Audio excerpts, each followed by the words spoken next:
Good morning everyone. Welcome to Ojaswat IS Academy. So we are trying to cover current affairs in the form of MCQs for helping you in the upcoming exam of UPSC Prelims 2020. So today we will discuss the MCQs of 28th April. But before that you can download these PPTs from the link given in the description box below. Also you can join us on our Telegram channel. And please do take a pause when you see questions on the screen, answer it first and then see the explanation part and try to get at least 7 questions correct out of 10. So work hard, be consistent, regularly watch our videos. And before starting the MCQs, let's see what are the topics we are going to cover in these MCQs. So here are the 10 topics given. We will cover all the 10 topics in the form of MCQs and with explanation and additional information. So let's begin our question number 1. So question number 1 is with reference to Global Report on Food Crisis which is released recently. So statement first, the 4th edition of the report has been released by International Food Policy Research Institute. Second, the report highlights the growing food crisis globally even before COVID-19. Here statement first is incorrect but second is correct, so option will be B, that is second only. And statement first is incorrect because this 4th edition of Global Report on Food Crisis has been released recently by United Nations World Food Programme. And this report calculated that 135 million people in 55 countries and territories were suffering from acute food insecurity, whereas this number could double as another 130 million are impacted by pandemic COVID-19. And this increase in food crisis is mainly due to economic shock, conflict and weather-related events such as drought. So many sectors are working together and now due to COVID-19 pandemic, this food crisis will further aggravate. Now question number 2 is, consider the following statements regarding falling oil prices of West Texas Intermediate. First, the falling prices of WTI will have direct impact on fuel prices in India. Second, Indian oil basket consists of WTI, Brent oil and crude oil from Gulf countries. So here both the given statements are incorrect. So option will be D, that is none of the above. And statement first is incorrect because there is no direct impact of falling oil prices of WTI in India. And statement second is incorrect because Indian crude oil basket does not comprise WTI and it only has Brent and crude oil from some of the Gulf countries, where Brent crude price is the international benchmark price used by the OPEC, where WTI crude price is a benchmark for US oil prices. And because India imports primarily from OPEC countries, then Brent is the benchmark for oil prices in India. Hence, weakness in WTI will have indirect impact on India but not direct one, and the indirect impact would be because oil is traded globally, but also it depends on the government if government decide to pass on the lower prices to consumers by reducing of taxes. So you have to remember both the terms WTI and Brent crude prices. Now question number 3 is, consider the following statements with reference to sepsis. First, it is the cause by body's failed response to an infection. Second, sepsis is life-threatening organ dysfunctional leading to death. So here statement first is incorrect and second is correct. So option will be B, that is second only. So sepsis is a life-threatening organ dysfunction which is caused by body's immune system's extreme response to an infection, and that's why statement first was incorrect, and it is very common cause of death from COVID-19 cases, and the overactive extreme toxic response led to release of various chemicals which can lead to tissue damage, multiple organ failure and death. and this sepsis can be triggered by a variety of pathogens like viruses, bacteria, fungi or parasites. And the context is that the CSR has decided to test its drug Sepsivac against the critical patients of COVID-19.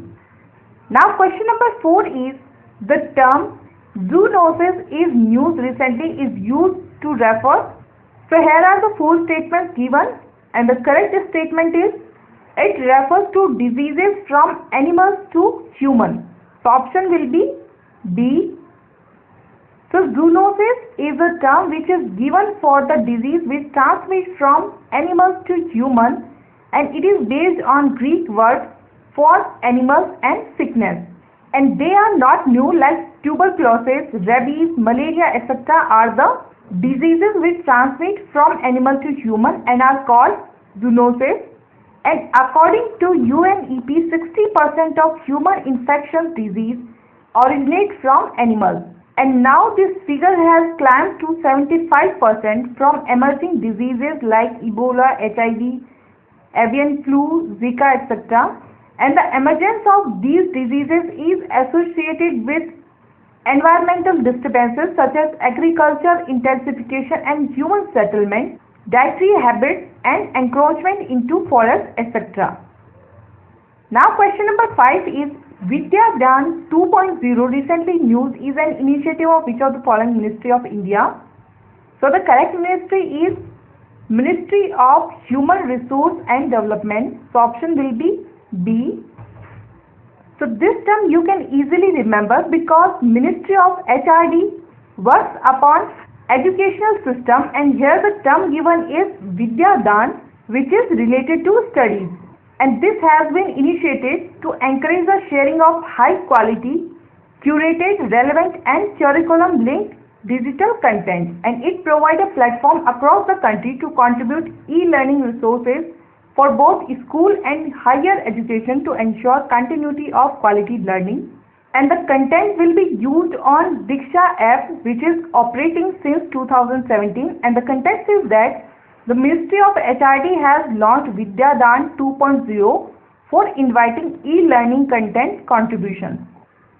Now question number 6 is, recently India has tightened its FDI rules, and I hope this question you can answer correctly because we have already discussed this question in our earlier lectures. So statement first, an entity of a country that shares a land border with India is now disbanded to invest in Indian firms. Second, the move is aimed at curbing opportunistic takeover of Indian firms. Third, China has termed it a violation of international trade principles. Fourth, before India, some countries has also tightened their investment rules. So here the incorrect statement is statement first. So if we eliminate statement first, we got the answer A, and statement first is incorrect because India has not disbanded, it has just diverted the route of FDI. So if the entity of a country that shares a land border with India wants to invest in Indian firms, then they have to undergo government route.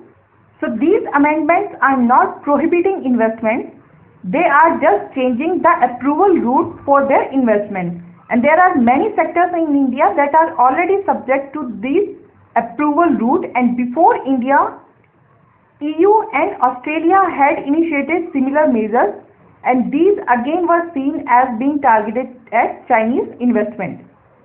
Now question number 7 is, recently the government has amended Epidemic Diseases Act 1897. So consider the following statement. First, amendment aims to provide stricter punishment for attacks against health workers. Second, the changes are done in the wake of several incidences of attacks on health workers.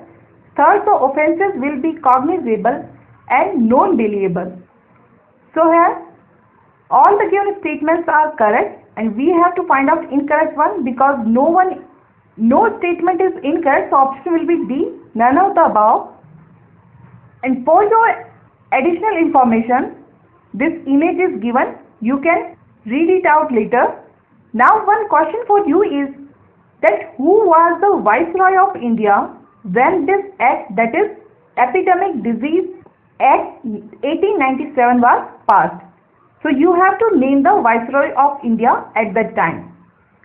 Now question number 8 is, consider the following statements regarding attached office and subordinate office.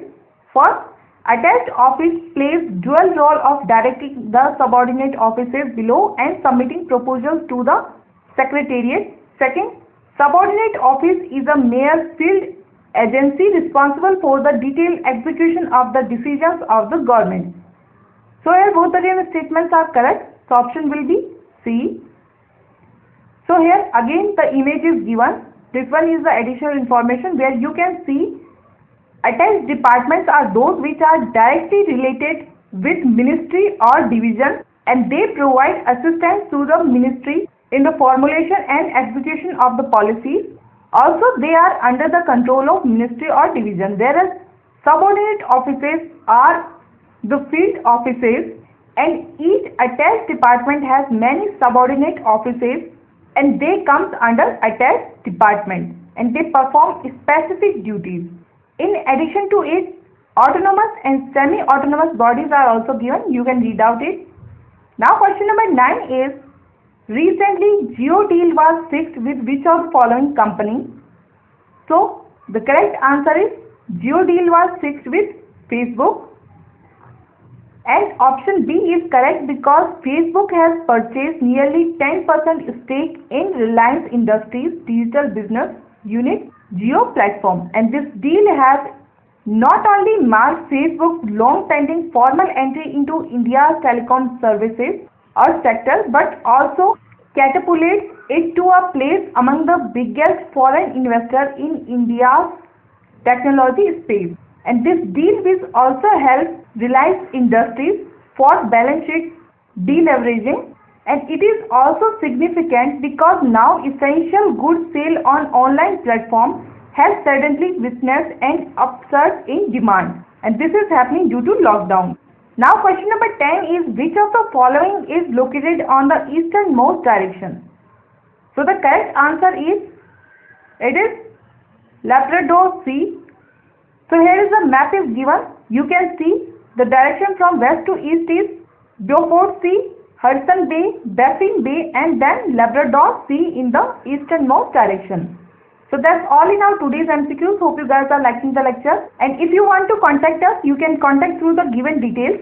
We are always there to help you. And if you want to get information regarding UPPSC 2020 test series, you can get. So stay safe, stay healthy, have a nice day, and thank you.